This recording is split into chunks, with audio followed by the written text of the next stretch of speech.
5 जानुवारि मोनाबिलि 6टा निफ्राय आरम्भ खालामनानै 12टा साराय 12टानि गेजेराव जोंनि सान्दामारियाव केम्प खालामनानै थानाय एनएलएफबिनि केडारफोरखौ आसाम पुलिसनिफ्राय थांनानै होख्रां होस्रिं खालामनानै बिथांमोनखौ लेथेर फेथेर खालामनाय जे खामानि बे खामानिया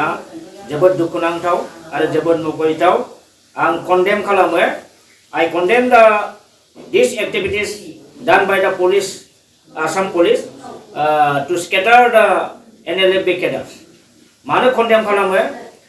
NLFB आ जोनोम जादोंमोन जेब्ला BTR peace agreement जादों बेवहाय NDP आ ceasefire खालामदों दा बे BTR agreement आव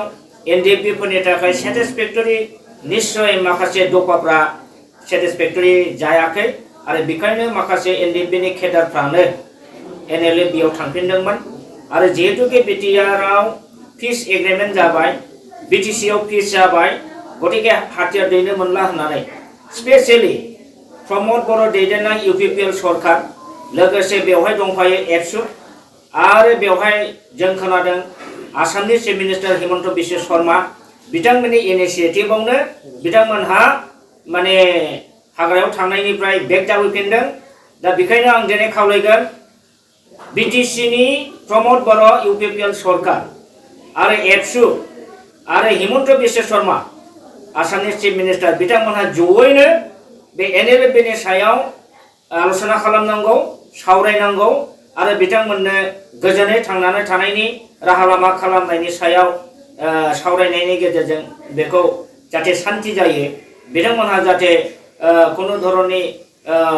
निराशा जाया बिथांमोनहा जाहाथे मानसि हिसाबै मेन स्ट्रीमाव फैनानै थांनानै थानो हायो बे एरेन्जमेन्टखौ खालामनांगौ दिनै BTC सरकार प्रमोद बर' बिथांनि सरकारा बे मेटारावहाय chief minister of Assam Himanta Biswa शर्माजों थाबैनो जगाजग खालामनानै बे NLFB नि जेंनाखौ सुस्रांनानै होनांगौ बिथांमोननो रिहेबिलिटेशननि बेबस्थाखौ थाबै खालामनानै होनांगौ होननानै आङो डिमान्ड खालामो आङो अल बड' सिनियर सिटिजेन फरामनि जेनेरेल सेक्रेटारि हिसाबै आं बेखौ खावलायबाय दिनै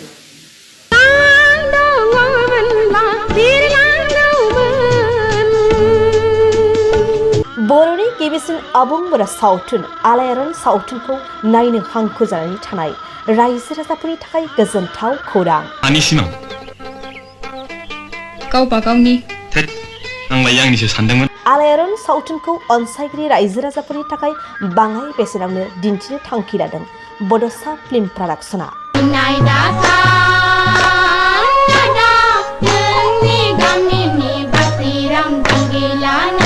रायजो राजाफोरनि खाबुनि थाखाय क्रिसमास आरो इंराजि गोदान बोसोरजों लोब्बा लाखिनानै गोदान बोसोर 2024 इं मायथाइनि 2 जानुवारिनिफ्राय 20 जानुवारिनि गेजेराव बड'सा फिल्म प्रडाक्शना आलायारन सावथुनखौ बाङाय बेसेनाव रायजो राजाफोरनो दिन्थिनो थाखाय आखायाव लादों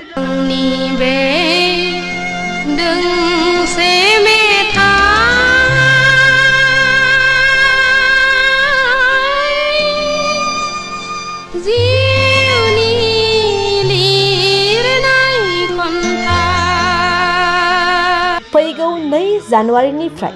20 जानुवारिनि गेजेराव सिगाङाव लानाय बेसेननिख्रुइ गोबां खमसिन बेसेनाव